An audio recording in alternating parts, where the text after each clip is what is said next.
জীবনে দ্রুত পৌঁছানোর তাড়াহুড়া অনেক সময় আমাদের পথকে অন্ধকার করে দেয়, কিন্তু যারা ধৈর্য ধরে অপেক্ষা করে তারা শেষ পর্যন্ত সত্যিকারের পুরস্কার পায়।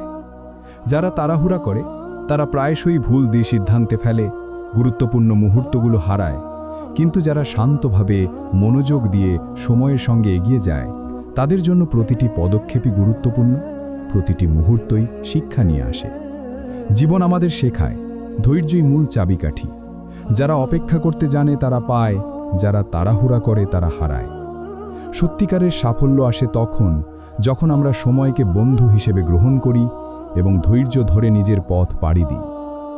জীবনে আমরা অনেক সময় চেষ্টা করি মানুষকে আমাদের মতো ভাবতে বা বিশ্বাস করতে শেখাতে, কিন্তু বাস্তবতা একটু ভিন্ন। আপনি সবসময় কিছু লোককে বোকা বানাতে পারেন, কিছু সময় কিছু লোককে বোকা বানাতে পারেন, কিন্তু কখনোই আপনি সবসময় সব মানুষকে বোকা বানাতে পারবেন না। এটা আমাদের শেখায় সততা, প্রকৃত বুদ্ধিমত্তা এবং নিজের মূল্যবোধের ওপর বিশ্বাস রাখা কতটা গুরুত্বপূর্ণ। আপনি যদি নিজের পথ, নিজের চিন্তা এবং নিজের নীতি অনুসরণ করেন তাহলেই আপনি জীবনের আসল শক্তি অনুভব করবেন। সত্যিকারের বুদ্ধিমান মানুষ জানে কখনো কারো ওপর জোর চালানো উচিত নয়, নিজের সত্যের পথেই এগিয়ে চলুন। জীবনে বিশ্বাসও একটি শক্তিশালী শক্তি, কিন্তু এর সাথে ঝুঁকিও জড়িত। প্রত্যেককেই অন্ধভাবে বিশ্বাস করা বিপজ্জনক হতে পারে, কিন্তু সেই চরম বিপদের চেয়েও বড় বিপদ হলো কারো প্রতিও বিশ্বাস না করা। কারণ মানুষ সম্পর্ক, সহযোগিতা এবং বিশ্বাসের মধ্য দিয়ে জীবনে এগোয়। যদি আমরা কাউকে বিশ্বাস না করি আমরা অনেক মূল্যবান সম্পর্ক, সুযোগ এবং অভিজ্ঞতা হারাই। তাই মাপসই বিচক্ষণতার সঙ্গে বিশ্বাস করুন, কারণ জীবনের সৌন্দর্য, সুখ এবং সাফল্য অনেকটাই সেই বিশ্বাসের ওপর নির্ভর করে। আপনি কি কখনো ভেবেছেন বিপ্লব হয় কেমন? বিপ্লব তো আর গাছে ধরা আপেল নয় যা নিজে পাকবে আর ঝরে পড়বে। বিপ্লব অর্জন করতে হয়, সংগ্রাম করতে হয়, লড়াই করতে হয়। যারা শুধু অপেক্ষা করে তারা দেখে যায় সুযোগ চলে যাচ্ছে, কিন্তু যারা সাহস, পরিকল্পনা এবং দৃঢ়তা নিয়ে এগোয় তারাই ইতিহাস গড়ে। যদি আপনি সত্যিকারের পরিবর্তন চান, প্রস্তুত হন, পদক্ষেপ নিন আর নিজের বিপ্লব সৃষ্টি করুন।